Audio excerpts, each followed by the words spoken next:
Salut, je suis Christelle d'ici de la chaîne Académie de la Nouvelle Conscience. J'avais envie de faire un petit partage sur quelques notions, partager quelques notions de l'unité. J'avais envie de le partager hier, mais j'étais en haut des pistes de ski, dans la montagne, et j'ai pas pris le temps de faire cette vidéo, donc je la fais maintenant. Quelques notions à partir de la conscience unitaire en moi. C'est un partage, hein, c'est pas la vérité de tout le monde, c'est juste mon partage du moment. Des notions qui sont en train de, à mon sens bien sûr, qui sont en train de surgir sur la planète Terre, pour certains d'entre nous. Euh, voilà, pour celles et ceux qui cheminent, celles et ceux qui vivent des choses un peu particulières, extraordinaires ou pas. Donc c'est des notions relatives à retrouver un point de vue, ou pas retrouver, mais quand la conscience émerge en soi, il y a des points de vue qui sont différents. Et ce point de vue m'indique les notions des notions relatives à la simplicité. De simplicité, c'est-à-dire revenir à des choses essentielles. En tout cas, moi, c'est ce que je partage. Parce que tout est ok, hein, dans la vie, on peut expérimenter ce qu'on a envie d'expérimenter.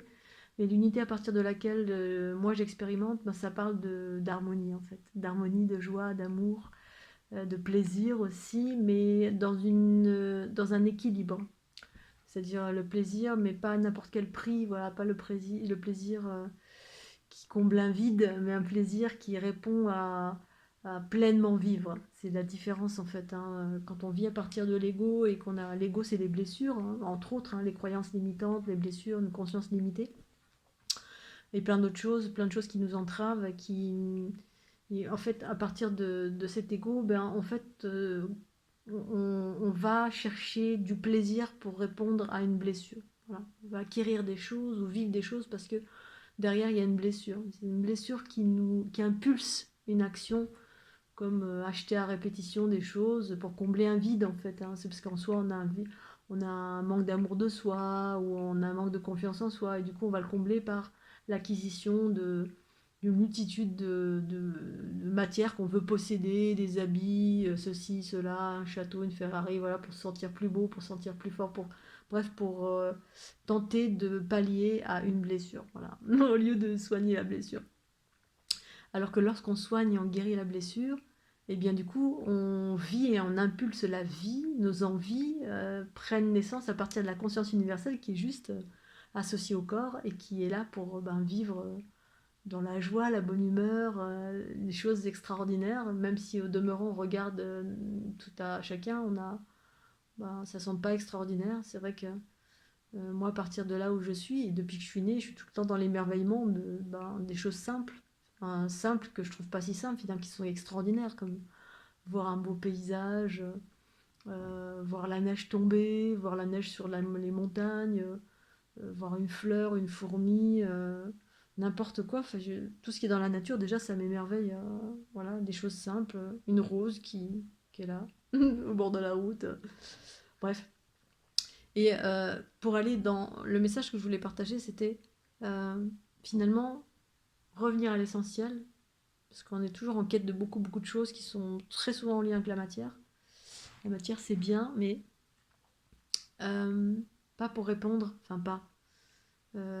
Plus on va vers son unité, plus c'est la conscience qui dirige, et plus la conscience dirige, plus en fait tout ce qu'on vit, c'est super. Voilà. Que j'ai un château, une Ferrari, ou que j'ai rien, enfin rien, que je me retrouve dans une cabane, parce que rien, bah, je préfère effectivement voir de la matière, c'est clair.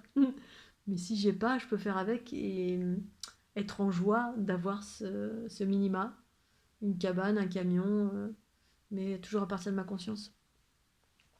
Donc à partir de la conscience, on peut avoir une petite astuce qui permet de revenir à des choses essentielles quand vraiment on s'égare un petit peu de cette conscience amour, qui est une sorte de sagesse intérieure, qui permet de s'adapter à nombreuses circonstances, et puis de se sentir heureux, pleinement heureux ou heureuse, ou en joie de ce que l'on vit.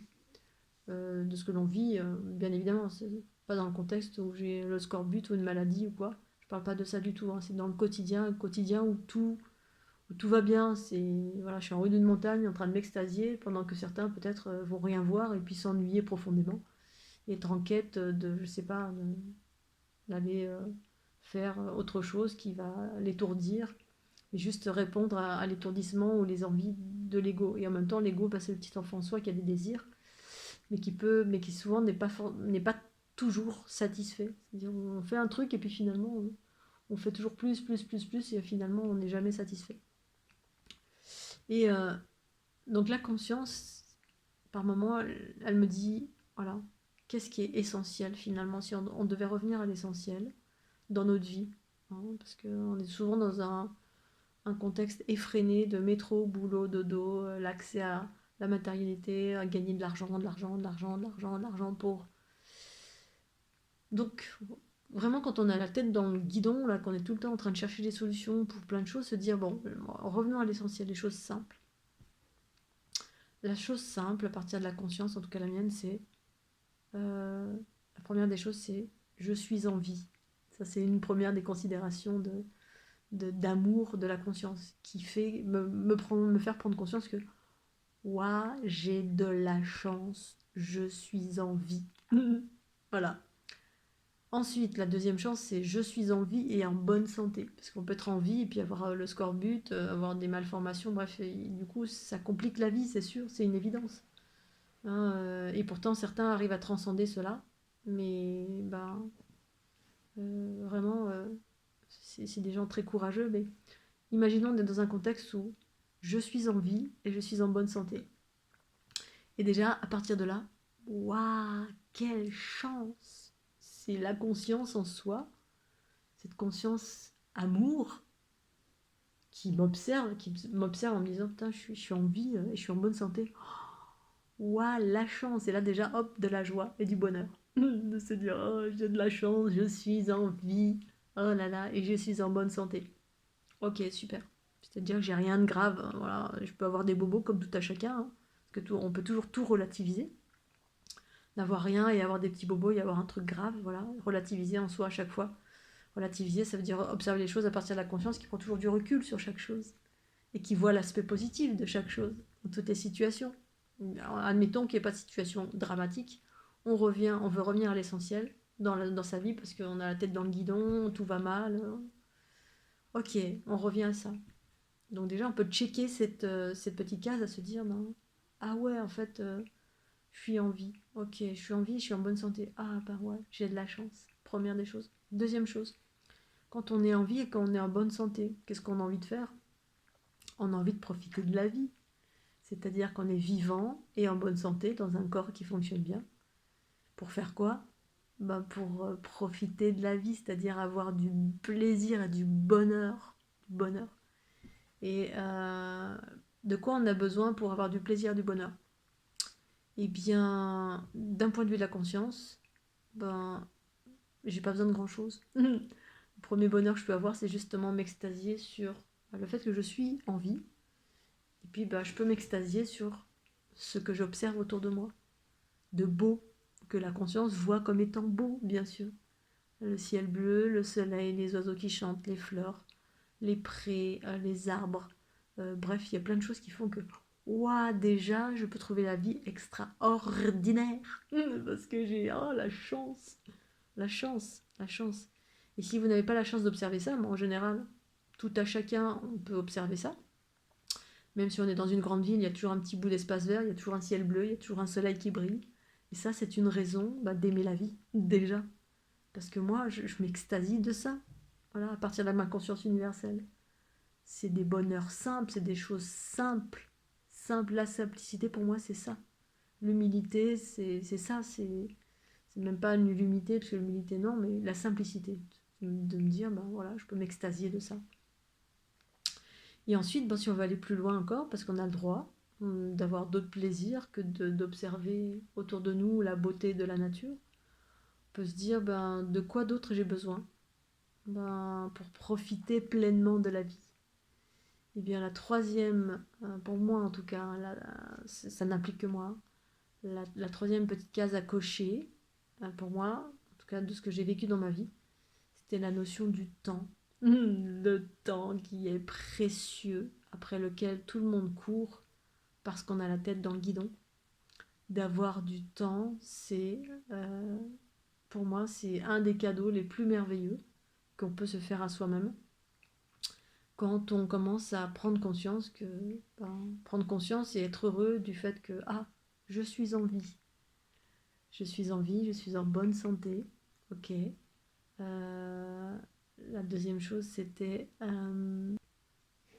donc je suis en vie, première des choses. Deuxième chose, je suis en bonne santé. Troisième chose, profiter de la vie, c'est avoir du temps pour profiter, c'est-à-dire du temps, prendre du temps. Le temps, c'est vraiment, pour moi, c'est le truc le plus précieux. C'est ce par quoi je suis passée quand j'ai quitté mon job, j'ai quitté ma région, j'ai quitté mes amis, mais surtout mon job, pour aller partir en roue libre et puis aussi sortir des cadres, les cadres qui définissent notre temps en fait. Tous les cadres extérieurs qui définissent mon temps, où on passe tout notre temps à travailler, pas forcément dans un endroit où on aime travailler. Et puis du coup on court, on travaille pour faire quoi? Normalement on devrait travailler pour acquérir de l'argent, mais l'argent, voilà, c'est une donnée ici-bas sur la planète Terre pour des échanges de biens et de services. On a cette chose-là qui a été instaurée sur la planète, mais que ce soit l'argent ou autre chose, c'est un échange de bons procédés pour obtenir des biens ou des services. Et puis, normalement, on est censé, avec cet argent, profiter. Alors déjà, il y a plein de choses qu'on peut faire sans argent. La première des choses, c'est que profiter de la vie, on peut profiter de la vie juste en observant le ciel, le chien, le chat, la fourmi, le paysage, etc. Déjà être heureux dans cette simplicité. Et puis si on veut plus, effectivement, sortir du cadre du temps et puis trouver des moyens de gagner, entre guillemets, suffisamment d'argent pour obtenir des choses avec lesquelles vous pouvez pas... voilà, vous ne pouvez pas obtenir ces choses-là gratuitement. Et en même temps, j'aurais tendance à dire qu'on peut tout obtenir gratuitement, gracieusement, si on le souhaite. Plus ou moins, on va dire. J'ai pas encore tout expérimenté, mais j'ai expérimenté pas mal de choses que j'ai pu obtenir gratuitement. Et c'était expérimental. J'ai fait des expériences en conscience pour voir si, voilà, dans certaines circonstances, tout pouvait m'être offert. Et ça marche. Sauf que ça demande de sortir des croyances limitantes, du jugement des autres, aller dans l'amour de soi, d'aller vers faire exploser tous les cadres de